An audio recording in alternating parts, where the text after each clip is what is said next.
Ang ICC guys, nagmakaawa sa mga police officers ng Pilipinas at saka sa mga drug related cases sa time ni Pangulong Duterte. Naglagay sila ng site na kung saan pwede ka magsumbong. Ano yan? Yung pattern na yan, isumbong sa Pangulo. Parang isumbong sa Pangulo yung pattern na yan eh, di ba?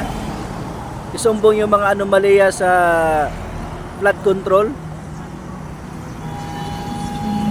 Pero wala pa ring nakasuhan. So same din sa gagawin ng ICC, di ba? Naglagay sila ng site para magsumbong sa ICC. Sabihin talagang bogus itong ginagawa ni Bongbong Marcos ng gobyerno ng Pilipinas sa pagpapadala kay Pangulong Duterte sa ICC kasi walang ebidensya. Ilang buwan na nakalipas, wala silang nakalap na ebidensya laban kay Pangulong Duterte, di ba? Nakakulong si Pangulong Duterte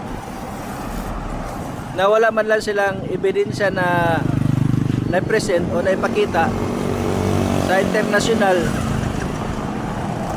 laban kay Pangulong Duterte. Mga inayupak talaga itong mga to. Traitor talaga to si Bongbong Marcos sa bansang Pilipinas. Pati mga NPA na mga salot.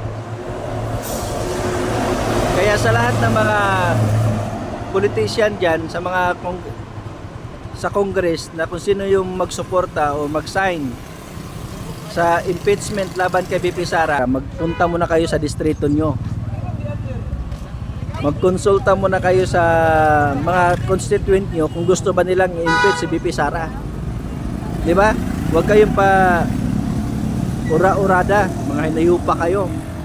So, para saan pa? Para magiging representative kayo ng taong bayan kung susundin ninyo yung bayad sa inyo ng administrasyon at saka kagustuhan ng mga NPA. Kasi ang gustong ma-impeach si VP Sara, mga NPA lang naman, mga makakaliwang grupo, yung mga makabayan black dyan sa Congress.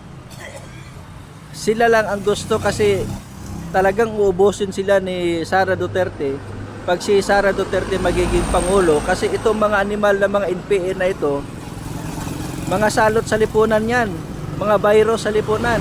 Kaya dapat lang ubusin. Ang gusto ng taong bayan, ubusin ang mga NPA. Ang mga sympathizer ng mga NPA, ubusin lahat ng mga animal na yan. Kasi mga salot sa lipunan yan. Yung makabayan black sa Congress, dapat i-disqualified lahat yan. Diba? Ito si George Garcia, itong sa Kumulik. Animal talaga itong tao na ito. Ang nanalo na Duterte Youth sa Congress, ginusto ng taong bayan, ibinoto, pero dinisqualified, ang pinalit yung Gabriela. Diba? Oh. Kita mo kung gaano ka hinayupa, kung gaano ka gago tong administrasyon ni Bongbong Marcos. Oh. Kaya Bongbong Marcos, ikaw talaga malaking kasalanan mo sa bansang Pilipinas, Romualdez. Kayong mga magnanakaw sa kaban ng bayan, mga hinayupa kayong animal kayo.